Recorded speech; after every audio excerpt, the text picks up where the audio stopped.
Assalamualaikum warahmatullahi wabarakatuh. Satukan hati dan pikiran, tingkatkan toleransi dan persatuan. Selamat sore Pesona Inspira. Sore ini Anda masih di 92,1 FM Radio Pesona, stasiun informasi terbaikmu.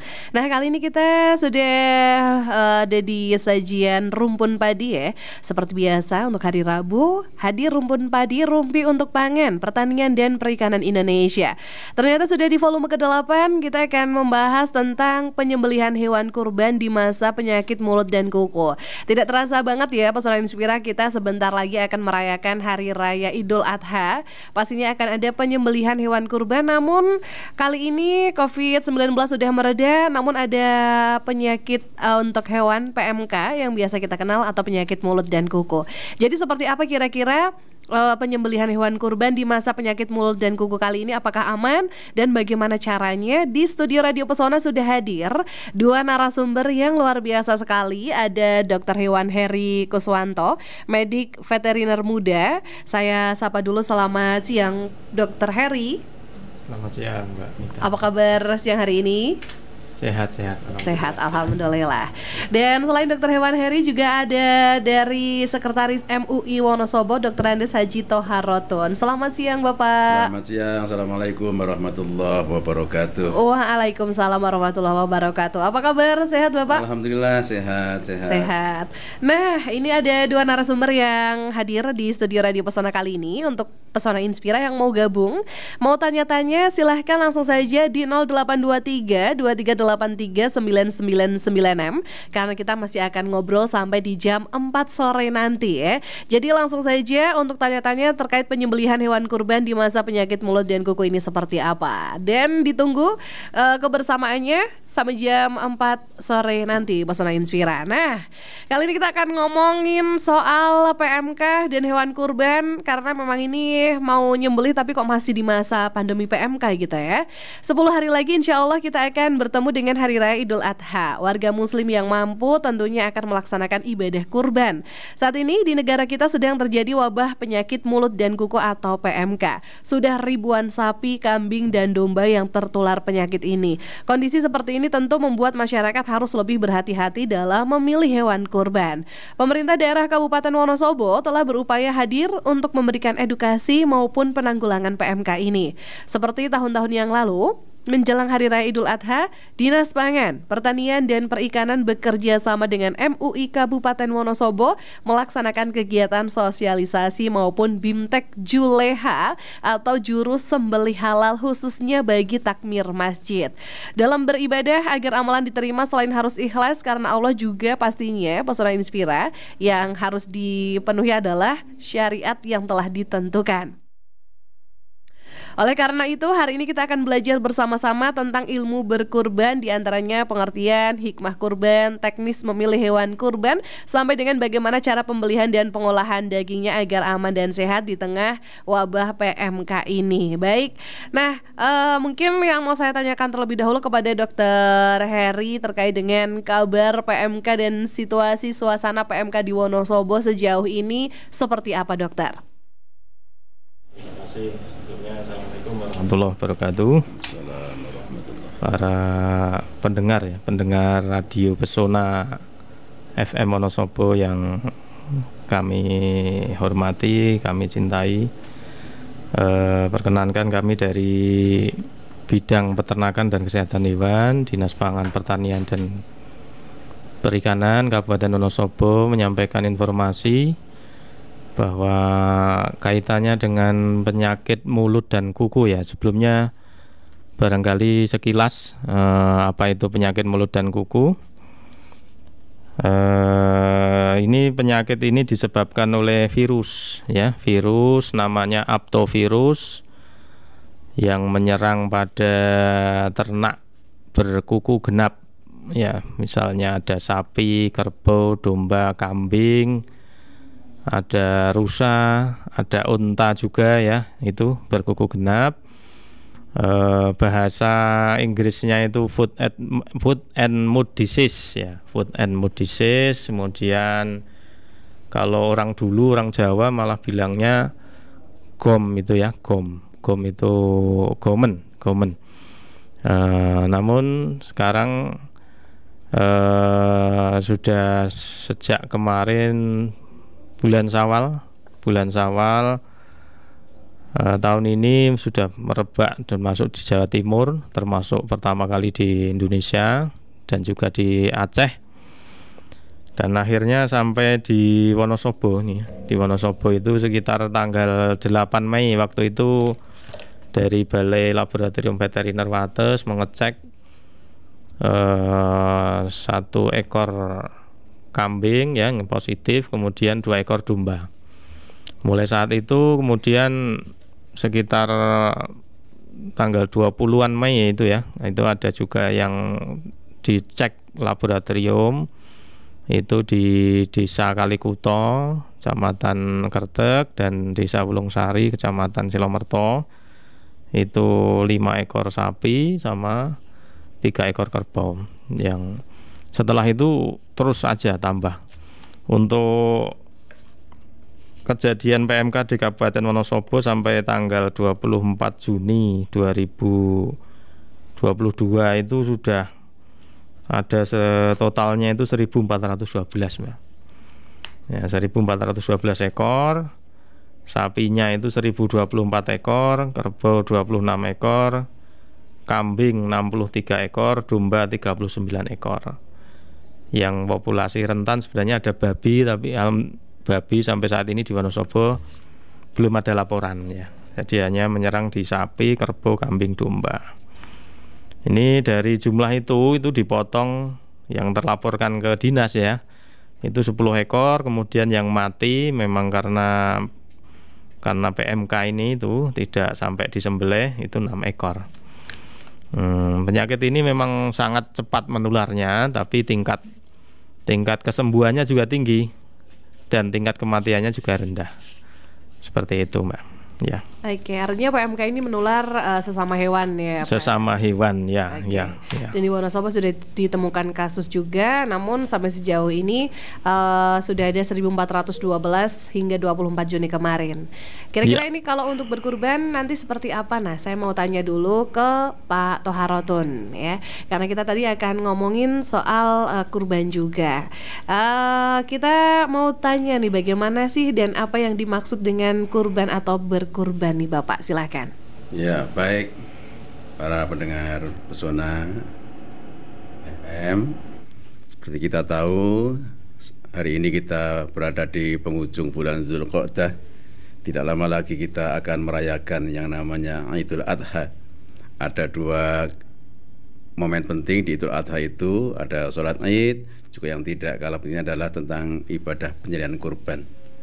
Kalau tahun kemarin, 2 tahun terakhir kita kurban berhadapan dengan COVID-19, tahun ini kita berkurban menghadapi masalah-masalah wabah PMK tadi.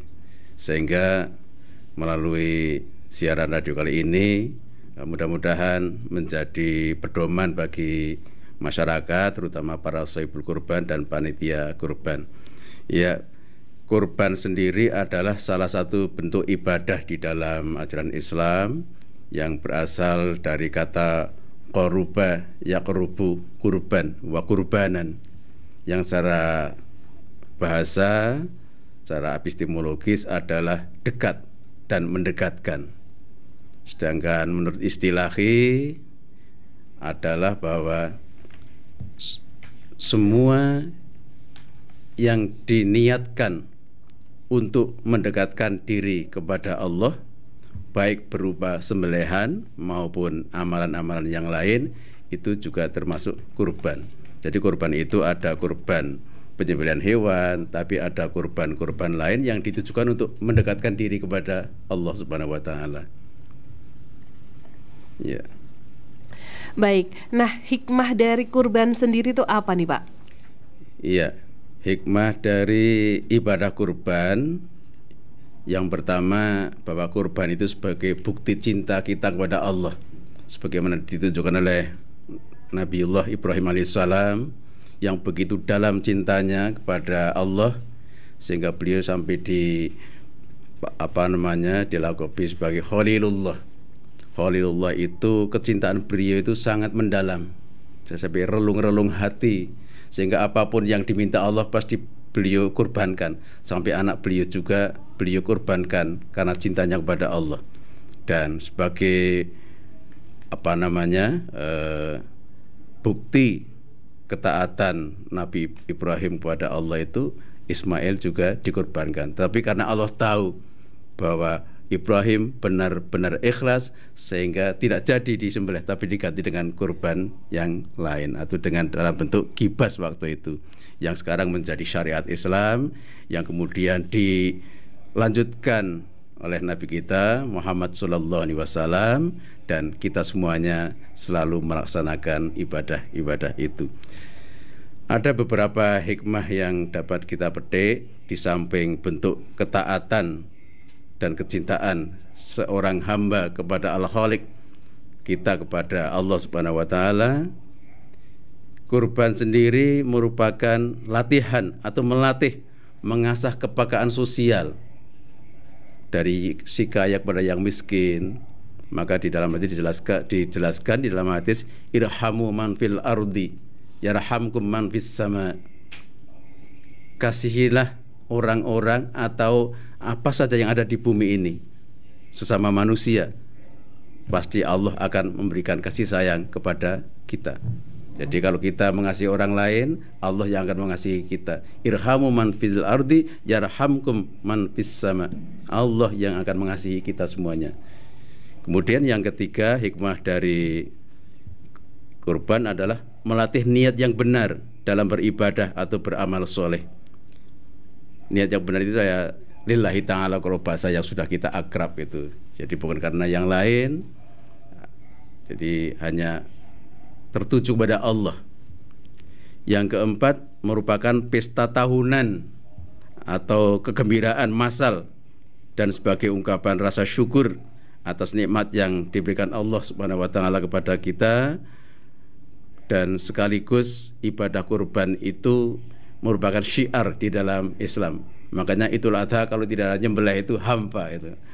Dan Nabi juga mengingatkan kepada kita, tidak ada amalan yang paling dicintai oleh Allah pada 10 Zulhijjah kecuali ihraqud dam, mengalirkan darah hewan.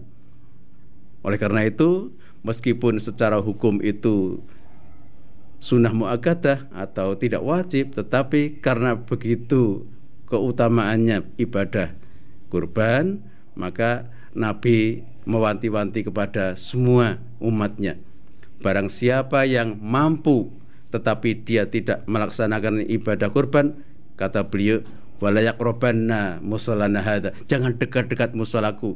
Kalau bahasa kita mungkin kebangetan, wong sugih ora kurban, mungkin seperti itu. Itu karena itu salah satu bentuk kegembiraan kita kepada Allah Subhanahu wa taala, sehingga di situ terjadi pesta massal yang mungkin sebagian masyarakat kita makan sate setahun sekali. Kalau kita mungkin semau gue, bahkan setiap hari pun mungkin bisa. Tapi ada sebagian masyarakat kita yang mungkin jarang menikmati itu. Nah, disitulah pada 10 Zulhijjah sampai hari-hari tasyrik merupakan pesta massal bersama-sama. Yang kaya makan gulai, yang miskin juga makan gulai bersama-sama. Semuanya menyate bareng-bareng itu. Iya.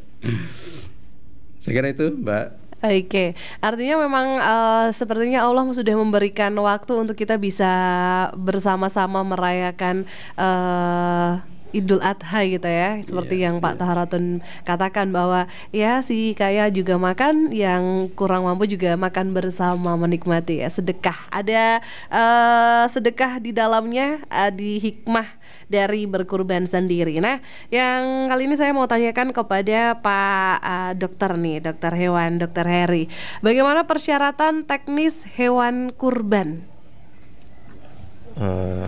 Untuk bapak-bapak, ibu-ibu sekalian yang tahun ini akan melaksanakan ataupun sudah memplanningkan ya, merencanakan akan berkorban, barangkali karena di sini sedang ada kejadian penyakit mulut dan kuku, barangkali di sini kami sampaikan beberapa persyaratan teknis hewan kurban. Ini sebenarnya juga persyaratannya sama dengan ketika belum ada PMK ini ya. Yang pertama pastinya ketika kita memilih hewan kurban ya yang sehat.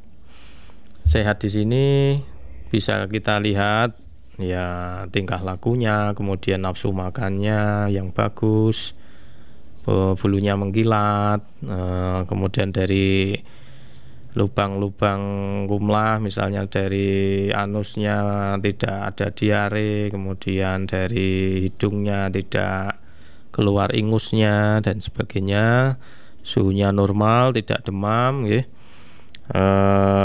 lincah, kemudian itu mungkin dari sehatnya ya. Kemudian kalau syarat yang berikutnya itu tidak cacat, itu nanti tidak buta, tidak pincang, patah tanduk, putus ekornya atau mengalami kerusakan pada daun telinga. Kemudian untuk jenis kelaminnya memang dari pemerintah menyarankan untuk Undang-Undang Peternakan dan Kesehatan Hewan itu untuk menjaga populasi memang yang berkelamin jantan, sapi, domba, kambing, kerbau itu yang berkelamin jantan untuk kelestarian, perkembangbiakan dan menjaga populasi ternak tetap stabil. Kemudian kaitannya dengan kesehatan di sini jangan sampai nanti juga ketika kita memilih hewan kurban ternak-ternak yang sudah terkena PMK tadi. Nah, ini saya sampaikan gejala klinis dari PMK itu apa supaya nanti ketika memilih itu tidak salah pilih. Minimal kita berusaha untuk supaya benar-benar sehat, karena memang PMK ini sorenya itu misalnya sapi ya, itu saya nangani di peternak itu ceritanya dari peternak itu ya sorenya masih mau makan atau siangnya mau makan, malamnya bisa sudah mogok makan gitu. Nah, itu beberapa hal ini kaitannya dengan gejala klinis. Itu demam tinggi ya. Demam tinggi itu nanti kaitannya pasti kalau hewan demam tinggi tidak mau makan atau makannya sudah mulai berkurang. Nah, itu sudah tanda-tanda sakit. Kemudian ngiler nih Mbak ya. Ngiler kalau bahasa peternakan ini ya, bahasa peternak itu ngiler, sapinya ngiler. Nah, dalam bahasa Indonesianya air liur berlebihan. Di situ biasanya udah keluar busanya itu, sudah berbuih. Kemudian setelah itu nanti berlanjut ke di sekitar lidah, gusi, itu ada bintil-bintil, nanti selanjutnya akan ada lepuh-lepuh. Nah, setelah itu nanti sudah 5 hari sampai 7 hari nanti kakinya sudah mulai luka-luka itu ya di atas kuku. Kenapa namanya penyakit mulut dan kuku ya, yang diserang karena daerah mulut dan kuku. Bagi yang pengen tidak istilahnya membeli ternak PMK ini ya carilah yang di peternak yang mungkin tidak banyak populasinya atau peternakan yang memang menerapkan biosecurity ataupun pencegahan keluar masuk dari sapinya, kemudian dari orangnya ya. Ataupun kalau misalnya di situ ada peternakan sapi perah ya membatasi tempat membeli ini ya, susu segar ya, tidak sembarangan keluar masuk. Ya, bagi bapak-bapak, ibu-ibu sekalian yang ingin berkorban misalnya menemukan gejala seperti itu ya tidak usah dibeli ya, tidak usah dibeli. Kalau misalnya sudah membeli kemudian dititipkan di peternak ataupun ke mitra tempat membeli itu ya sebaiknya memang disarankan kalau di situ sudah tidak ada ternak kurban yang dipilih ya sebaiknya tidak memperbolehkan orang lain untuk masuk ke kandang. Memang sangat-sangat menular gitu ya, sangat-sangat menular penyakit virus PMK ini ya, seperti itu. Terus syarat selanjutnya itu cukup umur ya, secara syariat juga sudah ada di situ. Minimal kalau untuk kambing domba itu umur 1 tahun, ditandai kalau kambing domba itu sudah poel ya, gigi tetapnya sudah tanggal, gigi serinya sudah tanggal, nanti diganti oleh gigi tetap. Biasanya sudah 1 pasang itu menunjukkan kambing domba umurnya 1 tahun. Kalau untuk sapi itu 2 tahun. Itu nanti giginya sudah dari gigi seri menjadi gigi tetap sejumlah 1 pasang. Itu sudah menunjukkan umurnya 2 sampai 2 tahun lah minimal, seperti itu. Ya. Itu syarat-syaratnya yang kami sampaikan seperti itu. Cuman untuk masa seperti ini memang ya tidak menunjukkan ciri klinis PMK yang saya sampaikan. Tidak, nanti dalam memilih harap hati-hati. Kalau khusus domba kambing memang kejadiannya kecil ya di PMK ini. Jadi PMK ini banyak menyerang di Wonosobo ini banyakkan sapi. Ya kalau nantinya pengen korban domba kambing di PMK yang di kambing domba itu sifatnya kebanyakan ini. Jadi sudah terkena, tapi di situ sudah ada virusnya, tapi tidak bergejala.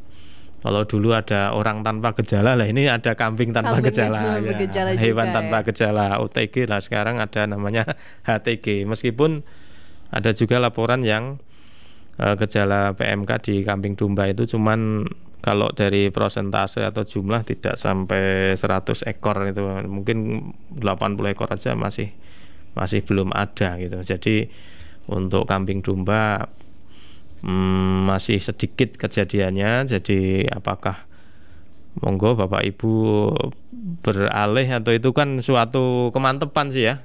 Jadi dari sapi mau jadi kambing domba kan terus agak mungkin kurang marem apa gimana ya. Tapi ini kondisinya seperti itu. Kalau untuk kambing domba memang tidak bergejala. Jadi ya baik-baik saja, kambing dombanya makannya baik, lincah dan sebagainya, meskipun sudah terpapar oleh virus PMK tadi.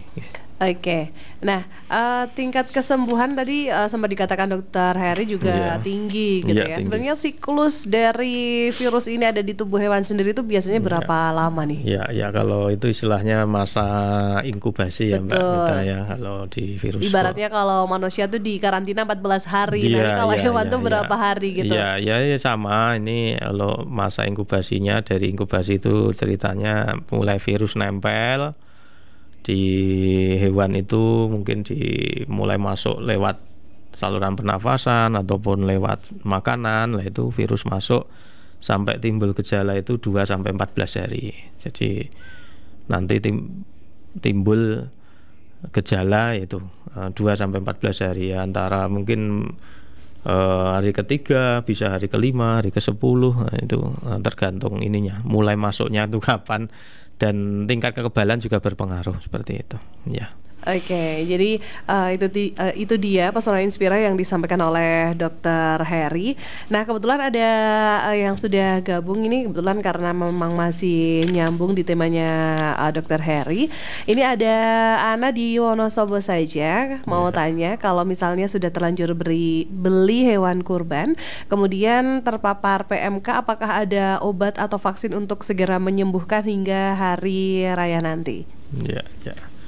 Ya, ini yang kami alami ya, kami lakukan oleh dinas, kemudian dari petugas-petugas mantri hewan, dokter hewan, ketika mendapat laporan kejadian PMK tadi saya sebutkan, tidak mau makan, ngiler, berbusa, itu ya makanya kami sarankan segera lapor ya, supaya nanti kita tangani secara medis, kita obati. Di situ kita ada obat untuk antibiotik, ada analgesik, antipiretik, penurun panas, ada vitamin.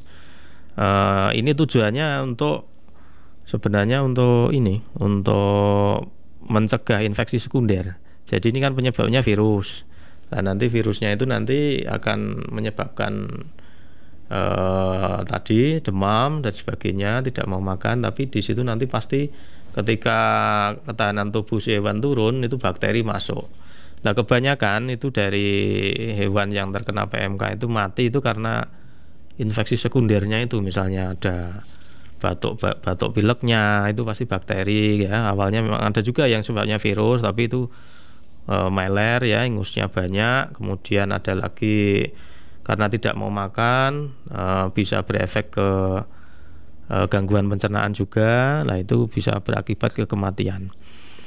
Misalnya belinya kok sekarang sudah 10 hari lagi, misalnya sekarang kena PMK, nanti berdasarkan pengalaman asal segera ditangani medis, 1 minggu itu sudah hilang gejalanya. Mungkin tinggal kakinya yang ini agak-agak pincang, tapi itu sudah makannya lahap.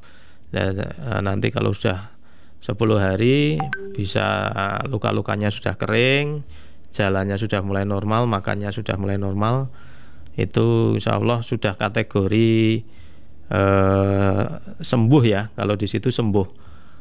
Kalau kita juga definisi sembuh itu sebenarnya kalau di kami itu sudah tidak bergejala lagi, masuk nafsu makannya bagus, terus sudah agresif, sudah jalannya atau berdirinya sudah tidak kerepotan lagi, dan itu biasanya sudah terjadi memang 14 hari sih ya, 14 hari sudah dari mulai gejala sampai dikatakan sembuh itu 14 hari seperti itu. Tapi ada juga yang 5 hari sampai seminggu memang sudah bagus. Itu tergantung sapinya sama pemiliknya juga, karena kita nangani itu petugas kan hanya 1 jam mungkin ya.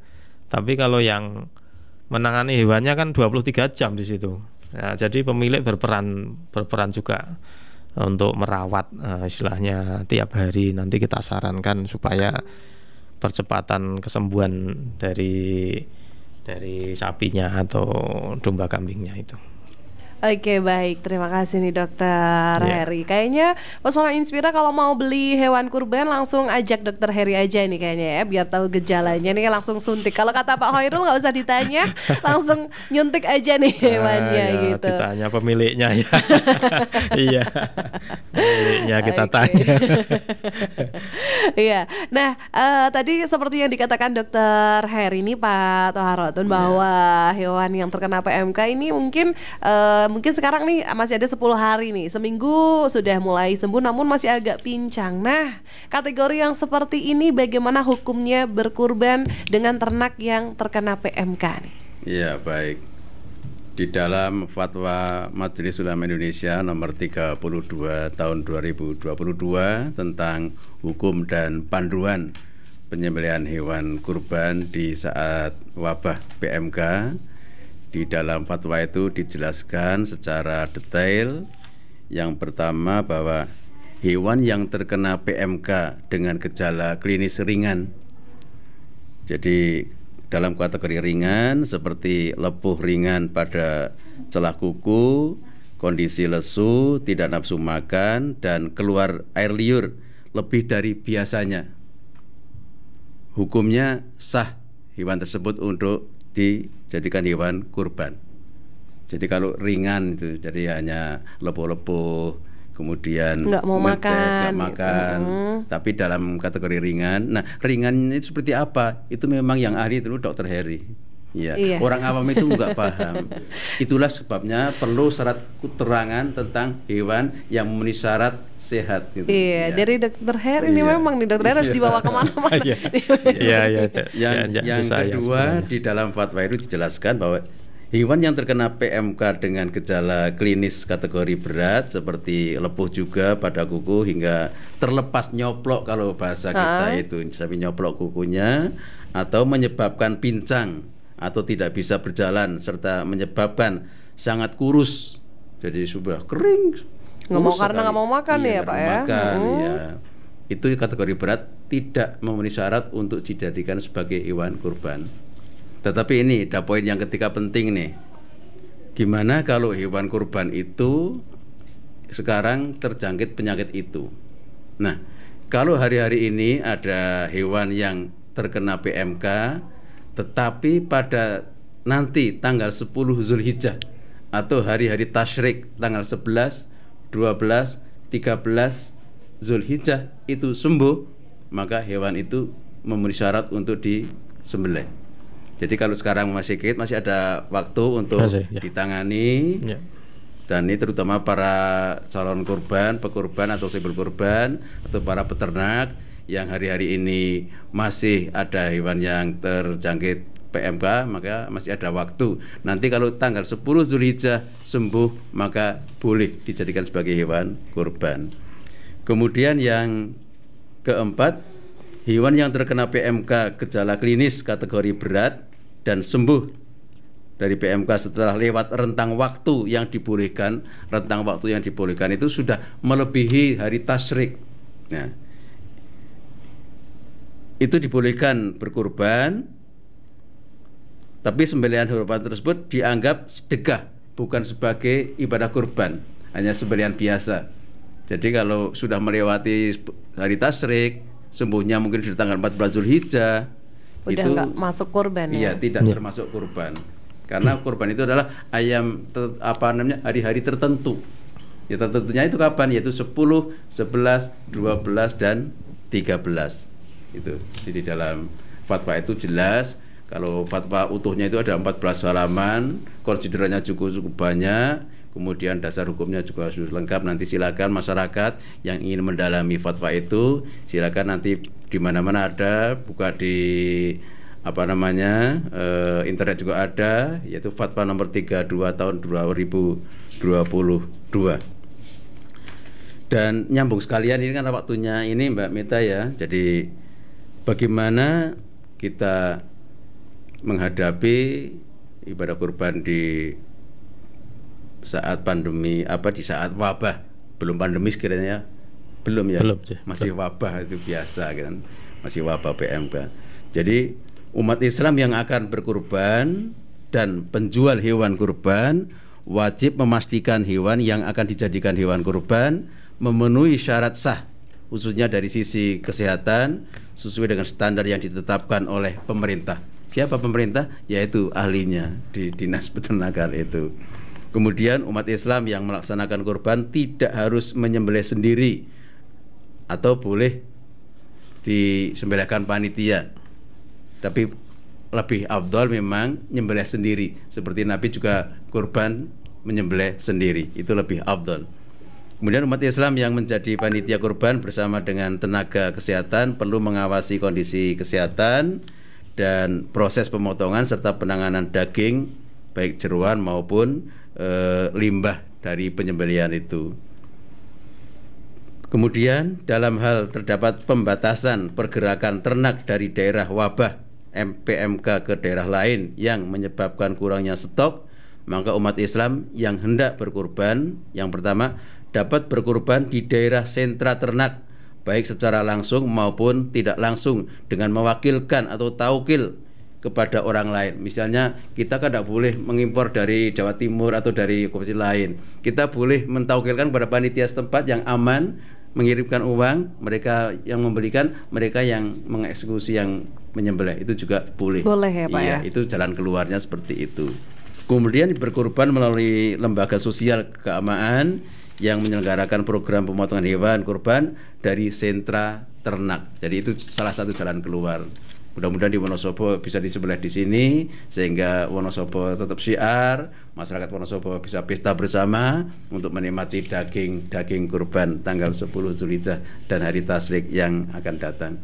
Satu hal saya kira penting ini tentang menyembelih. Pengertian menyembelih sendiri adalah di masyarakat masih ada yang salah pemahaman. Apa menyembelih itu? Ada yang mengatakan, saya pernah tanya, Mas, kalau menyembelih itu apa? Membunuh. Wah, itu yang bahaya. Kalau seperti itu, sehingga menyembelih asal mati. Padahal ada aturan mainnya. Yang namanya menyembelih adalah mematikan hewan yang hidup dengan kaifiyah syariah, dengan cara-cara hukum Islam.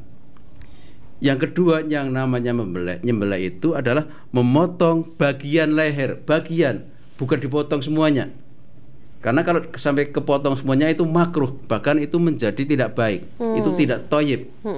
Sebagian ulama mengatakan sah secara fikih tapi tidak thayyib. Nah, yang bagus adalah halalan thayyiban. Maka yang namanya menyembelih itu adalah memotong bagian leher untuk apa? Memutuskan 3 saluran. Hulqum, mari, wadijain. Jadinya 4. Hulqum itu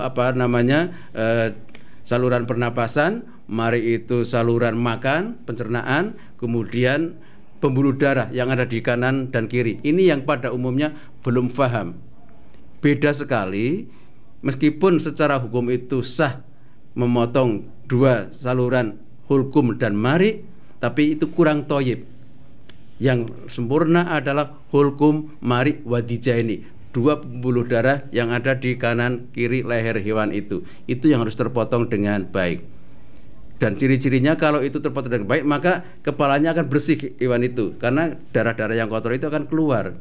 Nah, itu penting, ini yang sedang kita sosialisasikan kepada masyarakat, termasuk kemarin tanggal 22 kita juga bimbingan teknis Juleha kepada Panitia Takmir Masjid se-Kabupaten Wonosobo, kemudian kita juga praktek di RPH Rumah Pemotongan Hewan Pemerintah Kabupaten Wonosobo, dan besok Jumat masih kita lanjutkan. Ini yang penting untuk terus kita suarakan kepada masyarakat sehingga kualitas penyelenggaraan kurban dari tahun ke tahun semakin berkualitas. Ini yang mari kita bersama-sama.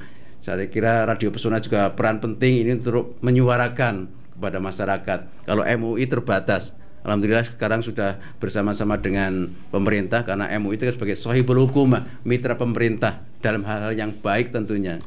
Jadi kita sudah cukup lama bermitra dengan pemerintah, termasuk kaitan ini dengan Dinas Pangan, Pertanian dan Perikanan Kabupaten Wonosobo. Mudah-mudahan ini semakin bermanfaat kemitraan kita. Amin. Ya, jadi yang seperti disampaikan Pak Toharodon bahwa tidak asal menyembelih saja, tapi juga ini ada syariatnya, ada ketentuannya seperti yang tadi sudah disampaikan ya.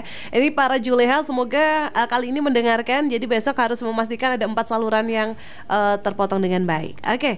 Dan masih ada pertanyaan yang masuk, namun sepertinya kita akan tunda dulu sebentar, kita akan jeda dulu, sesaat lagi kita akan kembali. Jadi Pesona Inspira tetap di sajian Rumpun Padi, Rumpi Pangan, Pertanian dan Perikanan untuk Anda di sajian Rumpun Padi. Di kesempatan kali ini hanya di 92,1 FM Radio Pesona, stasiun informasi terbaikmu. Stasiun informasi terbaikmu. Pesona Inspira kembali lagi di 92,1 FM Radio Pesona, stasiun informasi terbaikmu, masih di Rumpun Padi, Rumpi untuk Pangan, Pertanian dan Perikanan Indonesia. Penyembelihan hewan kurban di masa penyakit mulut dan kuku ini seperti apa tadi sudah banyak dibahas oleh Pak Toharodon selaku Sekretaris MUI Wonosobo, dan juga ada Dokter Hewan Heri Kuswanto, medik veteriner muda. Dan tadi sudah banyak dibahas, ada yang tanya nih kali ini ya. Langsung saya bacakan aja. Sugeng Sonten, Pak, saya Fauzi, di Wonosobo ada klinik hewan punya pemerintah atau tidak, Pak? Misalkan kami beli hewan untuk kurban, keadaan terlihat baik, tapi kami ingin memastikan bahwa hewan tersebut aman, sehat, bisa digunakan untuk kurban, periksanya di mana? Ya, ke saya berarti ke Dokter Heri. Ada respon juga ini dari pendengar. Ya, untuk di dinas kami itu untuk laporan kejadian ternak yang sakit, baik PMK maupun sakit-sakit yang lain, baik ternak maupun hewan yang lain, sifatnya kita kalau dinas ambulator ya, istilahnya ambulator itu petugas yang datang ke lokasi ya. Kalau untuk ternak korban, sapi, domba, kambing, kerbau, itu ketika ada laporan sakit, nanti petugas kita akan ada petugas peternakan dan kesehatan hewan di tiap kecamatan ya, itu jumlahnya 7 orang. Jadi 1 orang itu melayani untuk 2 atau 3 kecamatan. Memang SDM kami terbatas juga, tapi nanti bisa langsung berkomunikasi, bisa lewat telepon, kemudian WhatsApp, ataupun langsung ke dinas juga bisa. Nanti dari petugas kemudian akan dari laporan tadi kita akan mengecek ke kandang, di mana kandangnya, alamatnya mana, itu sudah kita lakukan juga sebelum masa PMK. Kalau untuk klinik hewan memang di dinas karena pelayanannya kami memang banyakkan ke ternak, jadi belum ada ya belum ada untuk klinik hewan. Kalau misalnya untuk ternak-ternak kesayangan seperti itu banyak pelayanannya ke dokter hewan swasta mungkin ya, seperti itu ya. Oke, semoga terjawab gitu ya. Ya. Jadi nanti laporkan ke dinas aja, berarti ke Bisa, Dispaperkan ya Pak Iya, Hoirul ya. Dispaperkan. Kita juga ada unit reaksi cepat kok ya. Nomornya ada. Ada nomornya, kemudian juga pastinya ini nanti akan ada kunjungan juga seperti yang tadi disampaikan ya. Iya. Oke. Lalu ada lagi yang bertanya. Selamat siang, dari Cinta di Besani, mau tanya di Wonosobo apakah akan dilakukan deteksi PMK sebelum hewan tersebut dijadikan kurban? Lalu kalau hewan sudah disembelih, apakah virusnya ikut mati dan bagaimana jika dikonsumsi oleh manusia? Apa bahayanya? Ya. Ini sudah antisipasi ini Mbak Sinta ini mungkin ya. Untuk yang pertama tadi apa pertanyaannya? Apakah akan dilakukan deteksi seperti PMK itu, dulu ya sebelum hewan dijadikan kurban? Ya, ini tiap tahun menjelang Idul Kurban, kemudian karena di Wonosobo juga ada pemotongan menjelang Idul Fitri, petugas peternakan dan kesehatan hewan itu kalau di kecamatan namanya mantri hewan atau para medis, kami juga ada dokter hewan juga, itu nanti akan memeriksa ini sebelum dipotong atau antemortem ya, istilahnya pemeriksaan kesehatan hewan ternak kurban sebelum dipotong. Itu monggo bisa, kalau misalnya menghendaki bisa nelpon saja ataupun menghubungi dinas. Nanti misalnya kok sudah ada stok hewan kurban di situ, bisa petugas dari Dinas Pangan Pertanian Perikanan bidang peternakan dan kesehatan hewan untuk nanti akan melakukan ke lokasi ya, ke lokasi. Nanti bisa dilihat meskipun untuk pemeriksaan sebelum dipotong ini hanya berlaku kita mendeklar bahwa kategori sehatnya itu hanya 24 jam. Karena memang sore aja hewannya, misalnya sore bagus-bagus saja, bisa aja 24 jam kemudian sakit seperti itu karena masa PMK ini. Jadi istilahnya di kami itu ada surat keterangan kesehatan hewan. Beberapa panitia kurban juga sudah menghubungi kami maupun para pedagang. Nantinya ketika mau dikirim H-1 ya, H-1 itu disediakan surat keterangan kesehatan hewan yang internal di Wonosobo saja. Ya, misalnya Masjid A punya sapi di desa B, kemudian di sana minta dicek, kemudian dibuatkan surat keterangan kesehatan hewan H-1 atau hari hanya baru dikirim, nah itu bisa sebagai dasar bahwa ini sudah pernah diperiksa. Tapi surat keterangan kesehatan hewan ini memang hanya berlaku 24 jam. Nanti misalnya pengen diperiksa lagi ya informasi lagi 24 jam lagi seperti itu. Ini masa-masa PMK ini memang surat keterangan kesehatan hewan tidak berlaku berapa hari, 3 hari lebih ya, hanya 24 jam saja. Seperti itu. Yeah. Oke, ya semoga ini nanti dikonsumsi aman juga ya Pak ya. Ya, untuk daging kemudian termasuk produk ini ya, misalnya sapi perah kan mengeluarkan susu ya, itu penyakit PMK ini tidak menular ke manusia, jadi tidak usah panik, tidak usah khawatir. Tapi ada hal-hal yang perlu diperhatikan. Meskipun ini tidak menular ke manusia, dikonsumsi supaya penularan di lingkungan nanti dalam penanganan hewan kurban perlu diperhatikan untuk menjaga kebersihan, kemudian yang menangani juga disediakan pembiasaan cuci tangan dulu sebelum menangani hewan kurban tersebut, kemudian disediakan ini ya sarana pembuangan limbah, misalnya ada kotoran ternaknya, ada isi perutnya itu supaya tidak dibuang kemana-mana atau dicuci di kali barangkali lah itu meskipun tidak menular ke manusia tapi bisa menular di tempat yang lain karena begitu cepat seperti itu ya.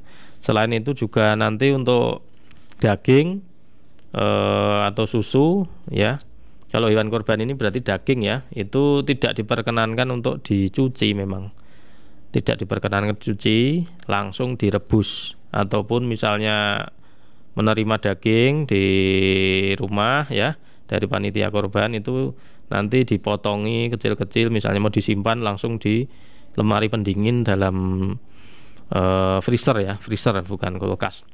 Nanti itu virusnya juga sudah mati kalau di freezer.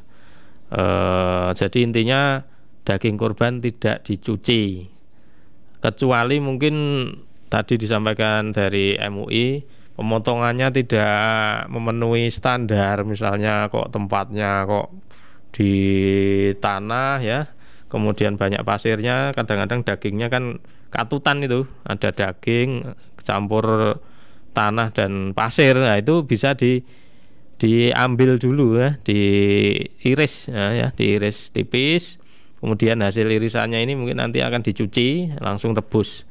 Nah, daging yang tadi tidak usah dicuci, tadi bisa rebus juga ya. Intinya jangan sampai dicuci total, karena nanti airnya akan kemana-mana, ini virus bisa menempel ke bajunya si pencuci daging tadi. Nah, misalnya panitia kurban punya ternak di rumah, kan di kampung-kampung kan banyak itu, apalagi penyembelian juga kan mengalirkan darah ya. Nah itu supaya tidak kemana-mana, nanti sampai rumah juga panitia kurban untuk ganti kostum ya, ganti kostum. Misalnya sebelum menangani ternak yang mungkin dari panitia kurban tuh punya ternak di rumah ya, seperti itu. Oke, artinya nih lebih baik jangan dicuci ya, langsung direbus saja gitu ya, Iya, Pak. Iya. Kalau misalnya tidak direbus, mau asal langsung sudah masukkan ke freezer juga boleh ya, Pak? Iya, masukkan freezer, dipotong-potong kecil, nanti siap untuk sedikit-sedikit dimasak. Baik, semoga itu terjawab ya. Dan ada satu lagi Warti yang tanya, mengobati hewan kurban membutuhkan rata-rata berapa hari? Tadi sudah disampaikan ada masa inkubasinya sendiri, mungkin tidak usah dijawab ini ya Pak, tadi karena sudah disampaikan. Kemudian cara lapornya gimana? Cara lapor tadi sudah disampaikan juga, bisa ke dinas atau mungkin nanti akan ada kunjungan-kunjungan yang bisa langsung ditanyakan seperti itu. Dan karena waktunya sudah habis, ini kita akan langsung menuju ke closing statement. Mungkin ada pesan atau himbauan kepada masyarakat dari MUI dulu, silahkan, kami persilakan untuk Pak Toharotun. Ya, baik. Kami dari Majelis Ulama Indonesia jelang Idul Kurban dan pelaksanaan kurban yang akan datang, kepada masyarakat diimbau untuk melaksanakan ibadah kurban dengan memperhatikan aspek ihsan, aspek higien dan sanitasi, sehingga mendapatkan sembelihan yang halal dan thayyib. Jadi bersih diri, bersih lingkungan dengan cara yang ihsan. Dan kaitan dengan ini ada hadis Nabi yang penting ini kami ingatkan kepada semua pendengar. Jadi Nabi bersabda, innallaha katabal ihsan ala kulli syai'in. Allah itu memerintahkan berbuat ihsan, berbuat baik terhadap segala sesuatu. Sesuatu itu apa? Idza qataltum fa ahsinul qatlata. Kalau kamu membunuh, bunuh dengan cara yang baik. Idza dabaqtum, kalau kamu menyembelih, fa ahsinul dzibhata. Kalau kamu menyembelih hewan dengan cara yang ihsan juga, dengan cara yang baik. Cara yang baik seperti apa kata Nabi? Yang pertama kata Nabi, falyuhatta syafartahu. Kemudian pertama kata Nabi, tajamkan pisaumu. Yang kedua, falyurih dzabihatahu, gembirakan hewan itu, jangan disiksa tapi dengan hati menyembelihnya. Makanya dengan bismillahirrahmanirrahim. Makanya bismillah itu juga di sebagian ulama itu juga bukan menjadi syarat rukun, tapi itu hanya etika, adab. Karena hewan itu milik Allah, kita akan menyembelih izin kepada Allah. Bismillah, Allah bismillah ya Allah akbar. Dengan cara yang dengan hati. Maka dengan ihsan itu insya Allah kurban yang akan datang akan menghasilkan satu daging yang di samping halal secara hukum juga thayyib, artinya sehat, aman dan layak untuk dikonsumsi. Dan itu kalau di dalam istilah fikih namanya halalan thayyiban. Iya. Saya kira itu, meskipun banyak sekali ini masih ada beberapa yang penting, tetapi karena keterbatasan waktu, saya kira masyarakat juga sudah bisa menjabarkan apa yang kami sampaikan. Tentunya kalau ada sesuatu kita bisa diskusi di lain kesempatan. Terima kasih Mbak Mita. Baik, terima kasih. Itu dia himbauan dari Sekretaris MUI Wonosobo Pak Toharatun. Selanjutnya himbauan atau mungkin ada closing statement dari Dr. Heri selaku dokter hewan, silahkan. Ya, terima kasih untuk bapak-bapak, ibu-ibu masyarakat di Kabupaten Wonosobo. Barangkali kami dari Dinas Pertanian Pangan Pertanian Perikanan memberikan himbauan agar dalam pelaksanaan ibadah kurban ini tidak panik, tapi ya kita waspada. Tadi kita sampaikan bahwa penyakit mulut dan kuku ini tidak menular ke manusia, namun kita juga harus waspada supaya dalam pelaksanaan kurban ini, karena memang di situ ada proses kerumunan hewan dan kerumunan panitia, supaya tetap menerapkan kebersihan, kemudian menerapkan aspek kesejahteraan hewan. Kemudian nanti setelah selesai dalam proses pemotongan juga dilakukan pembersihan tadi, didesinfeksi, limbahnya ditutup, tidak dibuang sembarangan nantinya, supaya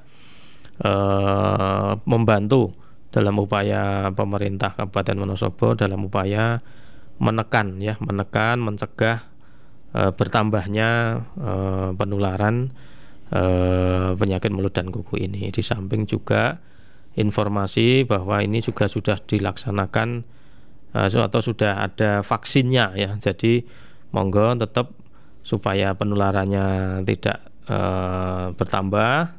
Terus kita ada lakukan vaksinasi di hewan rentan penyakit mulut dan kuku. Makanya dalam proses pemotongan hewan kurban nantinya bisa menerapkan standar operasional prosedur yang sudah kami sampaikan tadi. Barangkali demikian yang dapat kami sampaikan dari saya. Karena tadi saya mengucapkan salam, ya kami tutup. Sudah cukup Bu Mita ya. Assalamualaikum warahmatullahi wabarakatuh. Waalaikumsalam warahmatullahi wabarakatuh. Baik, itu dia Pesona Inspira. Terima kasih sekali untuk narasumber kita Dr. Hewan Heri Kuswanto dan juga dari Sekretaris MUI Wonosobo Bapak Dr. Andes Haji Toharatun. Itu dia obrolan kita di Rumpun Padi, Rumpi untuk Pangan Pertanian dan Perikanan Indonesia, volume ke-8, penyembelihan hewan kurban di masa penyakit mulut dan kuku atau PMK. Tadi sudah disampaikan bahwa aman, namun untuk hewan yang bergejala cukup berat ini tidak disarankan atau tidak diperbolehkan menjadi hewan kurban seperti yang diterapkan. Dan pastinya ini dikonsumsi aman karena tidak menular kepada manusia, tapi pastinya dengan pengolahan yang sesuai juga. Terima kasih sekali, informasinya sangat bermanfaat di tengah wabah PMK ini dan di tengah kita sembari sembari menantikan Idul Adha ya. Baiklah, demikian Pesona Inspira sajian Rumpun Padi, Rumpi untuk Pangan Pertanian dan Indonesia. Kita ketemu lagi di volume selanjutnya. Selamat sore, selamat beristirahat dan sampai jumpa.